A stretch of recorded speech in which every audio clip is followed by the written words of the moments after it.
ఓం మహాగణాధిపతయే నమః. ఓం గురుభ్యో నమః. ఓం శ్రీమాత్రే నమః.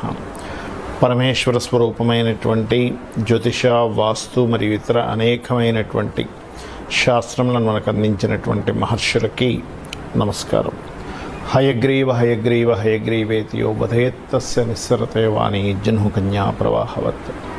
అరుణాం కరుణాతరంగితాక్షీం ధృతపాశాంకుశపుష్పబాణచాపాం అనిమాదివిరావృతాం మయూకైః అహమిత్యేవ విభావయే భవానీం. శ్రీమాత్రే నమః. ప్రేక్షకులకి లలితాంబిక అమ్మవారి యొక్క అనుగ్రహం పరిపూర్ణంగా కలగాలని మనస్ఫూర్తిగా కోరుకుంటూ మనం ఈరోజు చెప్పుకోబోయేటువంటి టాపిక్ ఏదైతే ఉందో, ద్వాదశ లగ్నాల వారికి మరియు లగ్నం తెలియని వారి రాసుల వారికి అసలు ఏ గ్రహం ఈ సంవత్సరం మొత్తం బాగుంది, ముఖ్యంగా మేజర్ ప్లానెట్స్. ఎందుకంటే కొంచెం మనకి ఈ సంవత్సరం గురువు, శని పర్టికులర్గా వృషభ, కుంభరాశిలోనే ఉంటారు కాబట్టి ఏ అంశం మీద వీళ్ళకి చాలా బాగుంది మరియు ఏ విషయాల పట్ల కాస్త జాగ్రత్త వహించాలి. అదేవిధంగా మీరు వీడియోని ఆఖరి వరకు చూసినట్లయితే లగ్నము కానీ రాశి కానీ అసలు జాతకం తెలియని వాళ్ళకి పర్టికులర్ ప్రాబ్లం ఉంది, ఆ ప్రాబ్లంకి లలిత అమ్మవారి యొక్క నామాలు ఏ నామం చేసుకుంటే బాగుంటుంది అనేటువంటి విషయాన్ని కూడా నేను మీకు ఇప్పుడు తెలియజేస్తాను. కన్యా లగ్నము, కన్యా రాశి. కన్యా వారికి మీకు మొత్తం సంవత్సరం అంటే నెక్స్ట్ మే వరకు కూడా ఉండేటువంటి మేజర్ ప్లానెట్స్ పర్టికులర్గా నెక్స్ట్ మే వరకు ఉంటాయి. ఈ 4 ప్లానెట్స్ కూడా నెక్స్ట్ మే నుంచి మళ్ళీ మారిపోతాయి. కాబట్టి ఈ 4 ప్లానెట్స్ యొక్క ప్రభావం మీ మీద ఎటువంటి విషయాల్లో అద్భుతమైన ప్రభావం చూపిస్తుంది, ఏ విషయాల్లో జాగ్రత్తగా ఉండాలి తీసుకున్నట్లయితే, పర్టికులర్గా మీకు ప్రయత్నాలు అంటారు. మనం ఏదైనా ఒక ట్రయల్ వేస్తున్నాం లేదా ఒక ఇంటర్వ్యూకి వెళ్తున్నాం, ఏదైనా ఒక సంకల్పం తీసుకున్నాం నేను ఇది చేయాలి అని, ఆ సంకల్ప స్థానం యాక్టివ్ అవుతుంది మీకు ఈ సంవత్సరం. సంకల్ప స్థానం యాక్టివ్ అవ్వడం చాలా గొప్పదండి. ఎందుకంటే మనకు సంకల్పం రావడం ఒక ఎత్తు, ఆ సంకల్పం మనం ముందుకు వెళ్ళడానికి గ్రహాలు అనుకూలించడం ఒక ఎత్తు. కాబట్టి ఇది పర్టికులర్గా యాక్టివ్ అవుతుంది. కాకపోతే ఇక్కడ లగ్నంలో కేతు ఉన్నందుకు తెలియని ఒక వైరాగ్యము, తెలియని ఒక ఒక్కోసారి చూడండి మనం డిప్రెస్ అయిపోతాం, నాకేం వద్దులే అని చెప్పని ఒక దీంట్లోకి వెళ్ళిపోతాం. అటువంటిది కూడా ఇస్తూ ఉంటుంది బికాజ్ ఆఫ్ లగ్నంలో ఉండే కేతువు వల్ల. సో మీరు ఉదయం నిద్రలేచిన వెంటనే ఒక్క 10 నిమిషాలు, ఎక్కువసేపు అక్కర్లేదు, 10-15 నిమిషాలు కనుక మీరు గణపతిని ధ్యానం చేసుకున్నట్లయితే మీలో ఉండే వైరాగ్యం కావచ్చు, తెలియని ఒక బ్లాకేజెస్ కావచ్చు, ఇవన్నీ కూడా క్లియర్ అవుతాయి. మధ్యవర్తిత్వం ద్వారా ధనం వస్తుంది ఈ 3rd హౌస్ యాక్టివేషన్ ఉండడం వల్ల. అంటే ఎలాగా, ఇప్పుడు మనం ఒక బిల్డింగ్ అమ్మిపిస్తున్నాం లేకపోతే ఒక గృహము ఆర్ సంథింగ్ ఏదైనా మనం చేయించేటప్పుడు దాని ద్వారా మీకు మీడియేటింగ్గా ఉండడం వల్ల మీకు డబ్బులు వస్తాయి. అలా అని ఎవరికో డబ్బులు మనం మధ్యలో ఉండి ఇప్పించడం ద్వారా డబ్బులు వస్తాయని అట్లాంటి వాటి జోలికి మాత్రం వెళ్ళకండి దయచేసి. బట్ ఇక్కడ ఫినాన్షియల్గా కూడా కొంతవరకు గ్రోత్ ఉంటుంది, బట్ ఈ మీడియేటింగ్, మార్కెటింగ్ వీటి ద్వారా వస్తూ ఉంటుంది. కాకపోతే ఈ లగ్నంలో కేతువు, సప్తమంలో రాహు ఉన్నందుకు కొద్దిగా మీరు ఏదైనా సంబంధాలు కుదుర్చుకునేటప్పుడు పర్టికులర్గా ఈ 2 months అయితే ఎట్లాగో మనకి వివాహం సంబంధించినటువంటివి లేవు, అందులో ఎటువంటి సందేహం లేదు. కాకపోతే ఇక్కడ గమనించుకున్నట్లయితే ఈ వివాహ సంబంధించిన విషయాల్లో విదేశీ సంబంధాలు చూసుకోవడం అనేటువంటిది మంచిది. అదేవిధంగా ఈ శని 6వ స్థానంలో ఉన్నాడు కాబట్టి మీకు మీరేదైతే ఎంతవరకైతే ఒక ఎస్టిమేషన్, ఒక క్యాల్కులేషన్ చేసుకుంటారో ఆ పర్టికులర్గా అంతవరకు మీకు మీరు పడుతున్నటువంటి శ్రమకి లాభం అనేటువంటి 6th హౌస్ సాటర్న్ ఉండడం వల్ల అవుతుంది, అందులో ఎటువంటి సందేహం లేదు. కాకపోతే ఇక్కడ భాగ్యస్థానంలో ఉండేటువంటి గురువు రాశిని చూస్తున్నందుకు, లగ్నాన్ని చూస్తున్నందుకు తెలియని ఒక పాజిటివ్ ఫీలింగ్ కానివ్వండి, లేకపోతే నేను చేయగలను అనేటువంటి బలం కూడా ఈ గ్రహాలు ఇస్తున్నాయి మీకు. శత్రువుపై జయాన్ని, రుణ సంబంధించినటువంటి విషయాల్లో కొంతవరకు విముఖతని, అంటే పాజిటివ్ ఫలితాలు కూడా వస్తాయి. అదేవిధంగా ఏం అప్పులు చేస్తాంలే అనేటువంటి ఒక దీంట్లో కూడా వెళ్తూ ఉంటారు. ఈ లగ్నంలో కేతువు 6th హౌస్లో సాటర్న్కి దీనివల్ల. బట్ ఇక్కడ ఏంటంటే రియల్ ఎస్టేట్ ద్వారా మీకు ఈ సంవత్సరం ఎక్కువ ధనయోగం చూపిస్తుంది. బికాజ్ ఆఫ్ మీకు చతుర్థాధిపతి భాగ్యస్థానంలో ఉన్నాడు. ఈ చతుర్థాధిపతి భాగ్యం అంటే చతుర్థం ద్వారా భాగ్యం రానుంది, ఇది గుర్తుపెట్టుకోండి. ఇక మీరు చేయవలసినటువంటి దేవతా ఆరాధన వెంకటేశ్వర స్వామి యొక్క ఆరాధన ఎక్కువగా చేయండి. వీలైతే వెంకటేశ్వర స్వామి యొక్క ఆలయ దర్శనాలు చేసుకోండి. ఈ సంవత్సరం అంతా కూడా మీరు ఏదైనా ఒక ఆధ్యాత్మికమైనటువంటి వాటిల్లోకి వెళ్ళడము, తద్వారా మీరు గ్రో అవడం అనేటువంటిది చాలా స్పష్టంగా చూపిస్తుంది. చాలామందికి వాళ్ళ జన్మ నక్షత్రం కానీ, లగ్నం కానీ, రాశి కానీ ఏమీ తెలియవు. కాకపోతే ఒక ప్రాబ్లం మాత్రం వాళ్ళని వేధిస్తూ ఉంటుంది. ఇటువంటి వాటికి ఏమీ అసలు మీరు రూపాయి ఖర్చు పెట్టకుండా అమ్మవారి నామాల్లో ఒక పర్టికులర్ నామం కనుక మీరు తీసుకొని కనుక రెగ్యులర్ చాంటింగ్ చేయగలిగితే అమ్మవారి యొక్క అనుగ్రహంతో మీకు ఖచ్చితంగా ప్రాబ్లం అనేటువంటిది క్లియర్ అవుతుంది. అందులో ఎటువంటి సందేహం లేదు. అది నేను మీకు 1 by 1గా చెప్తాను. నేను చాలామందికి అమ్మవారి అనుగ్రహంతో నా గొప్పతనం కాదు, చాలామందికి నేను సజెస్ట్ చేయడం జరిగింది. కొన్ని వేల లక్షల మందికి అది వర్కౌట్ అయినటువంటి విషయాలు ఇప్పుడు నేను మీకు చెప్తాను. పాయింట్ నెంబర్ 1, మనం చూడండి, ఎవరైనా లైఫ్లో చిన్నప్పటి నుంచి కూడా అసలు ఏ కోణాన వాళ్ళు సంతోషంగా లేరు, ఎప్పుడు ఇన్సెక్యూరిటీగా ఉన్నారు, ఎదగలేకపోతున్నారు అంటే ఒకటే గుర్తుపెట్టుకుని వాళ్ళ జన్మజాతకంలో లగ్నం పాడైపోయింది పూర్తిగా. అందుకని ఎప్పుడు స్ట్రగుల్ చేస్తూ ఉంటారు. వాళ్ళు చాలా మంచి వాళ్ళు అయి ఉంటారు, ఎవ్వరికీ ఇబ్బంది పెట్టరు, కానీ స్ట్రగుల్ ఫేస్ చేస్తున్నట్టు వాళ్ళకి అర్థం కాదరే అన్యాయం చేసేవాడు హ్యాపీగా ఉన్నాడు, నేను ఎందుకు ఇలా ఉన్నాను అనిపిస్తూ ఉంటుంది.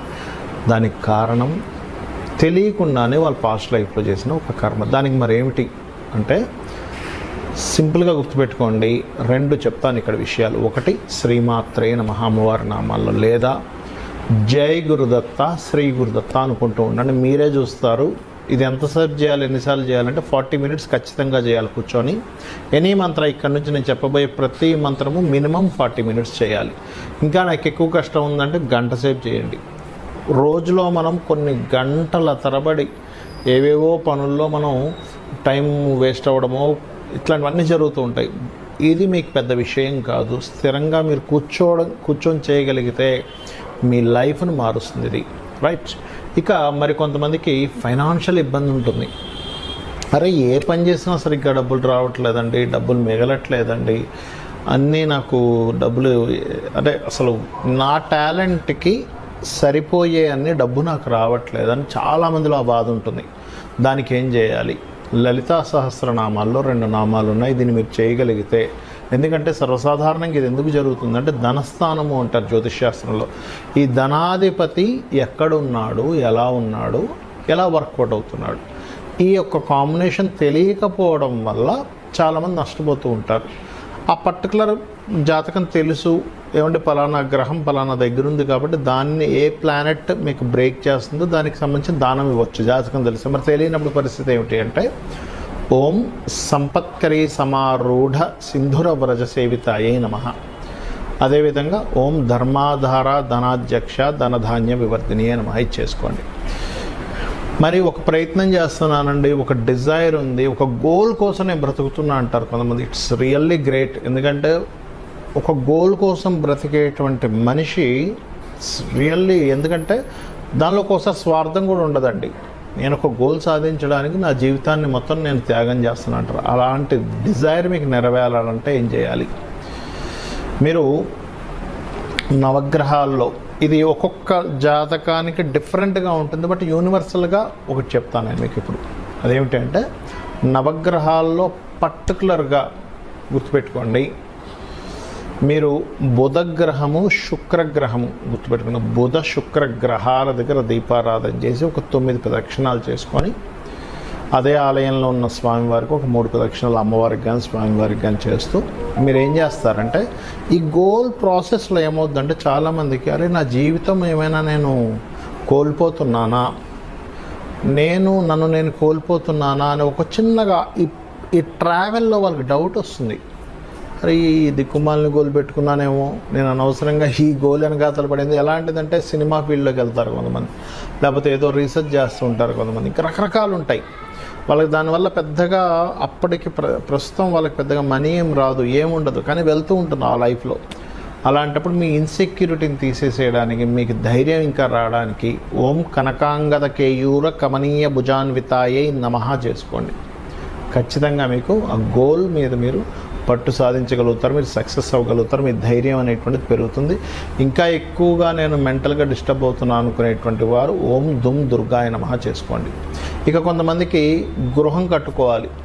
జ్యోతిష్ శాస్త్రంలో మీరు ఎప్పుడు గృహం కట్టుకుంటారు, ఎలాంటి గృహం కట్టుకుంటారు, మల్టిపుల్ గృహాలు ఉంటాయా, లేదా గృహం మీ పేరు మీద కొనుక్కోవడం వల్ల ఇబ్బంది వస్తుందా, ఏ డైరెక్షన్లో కొనుక్కోవాలనేటువంటిది కొన్ని ఉంటాయి లెక్కలు. కానీ జాతకంలో మీకు జాతకం లేదా అప్పుడు ఏం చేయాలి? ఓం వదనస్మర మాంగళ్య గృహతోరణ చిల్లికాయే నమః చేసుకోండి, లేదా మణిద్వీప వర్ణన చదువుకోండి. ఖచ్చితంగా మీకు అమ్మవారు గృహయోగాన్ని ఇస్తుంది. ఇక సంతానం లేదు, దిగంబర శ్రీపాదవల్లభ దిగంబరాయే నమః చేసుకోండి. పంచమ స్థానం పాడైతే సంతానం ఆలస్యం అవుతుంది కొంతమందికి. ఆ విషయం తెలియక అయ్యో లేదని బాధపడతారు. అలా కాదు, సంతానం అనేటువంటిది గొప్ప యోగము, ఎప్పుడుందో తెలుసుకోవాలి అది. ఇక కొంతమందికి 90% ఆఫ్ పీపుల్కి వాళ్ళ రేపు అప్పుల పాలైపోతున్నారు. Because of cost of living ఏమో పెరిగిపోయింది, జీతాలు మనకు వచ్చేటువంటి సంపద పెరగటం లేదు. మరి ఏం చేయాలి అప్పుడు అంటే, సింపుల్గా నేను మీకు ఒక మంత్రం చెప్తాను. ఇది కొన్ని లక్షల మంది చేసి లబ్ధి పొందారు. దట్ ఈజ్ ఓం అపర్ణాయై నమః. ఖచ్చితంగా మీకు అప్పుల నుంచి బయటపడేస్తుంది. లేదంటే నాకు హెల్త్ ఇష్యూస్ ఉన్నాయని కొంతమంది అంటూ ఉంటారు. అటువంటి దానికి ఓం సర్వవ్యాధి ప్రశమని సర్వమృత్యు నివారిణి అగ్రగణ్య అచింత్య రూప కలికల్మషనాశినే నమః. లేదండి నాకు శత్రువులు ఉన్నారంటారు కొంతమంది. ఏ మంచి పని అంటే, నేను ఒక మంచి కోసం మాట్లాడితే శత్రువులు పెరుగుతున్నారు, దీనికి ఏం చేయాలి? సూర్య భగవానుడిని చూస్తూ ఓం మిత్రాయ నమః అనుకోండి. ఖచ్చితంగా మీ శత్రువు మిమ్మల్ని చూసేటువంటి కోణం మారిపోతుంది, మీరు శత్రువుని చూసే కోణం మారిపోతుంది. అందులో పాజిటివ్స్ మీరు చూస్తారు, మీలో పాజిటివ్స్ ఆ పర్సన్ చూస్తారు. అలాగే మరి కొంతమందికి వివాహం అవ్వదు. అలాంటి వారు సప్తమ స్థానం పాడవడమో 12వ స్థానం పాడైనప్పుడు ఏమవుతుందంటే, సప్తమ స్థానం పాడైతే వివాహం అవ్వదు, అంటే లేట్ అవ్వడము, డిస్టర్బెన్స్ వస్తూ ఉంటాయి వివాహం చేసుకుందామంటే. 12వ స్థానం పాడైతే మీకు వివాహ జీవితం పూర్తిగా పాడవడం, డివోర్స్లు అవ్వడం ఇట్లాంటివి జరుగుతుంటుంది. ఫస్ట్ ఆఫ్ ఆల్ మనం వివాహం అవ్వాలంటే ఏం చేసుకోవాలి అంటే, లలితా సహస్రనామాల్లో ఓం కామేశబద్ధ మాంగళ్య సూత్ర శోభిత కందరాయై నమః ఈ మంత్రాన్ని 40 మినిట్స్ చేయండి. లేదంటే వివాహం అయింది బట్ లాట్ ఆఫ్ కాంట్రవర్సీస్ వస్తున్నాయి, గొడవలు వస్తున్నాయి, విడిపోతామేమో అనిపిస్తుంది, మనసులోనేమో మాకు కలిసి ఉండాలని అంటూ ఉంటారు. అలాంటి వారు ఓం కామేశ్వర ముఖాలోక కల్పిత శ్రీ గణేశ్వర కూడా చేసుకోవచ్చు.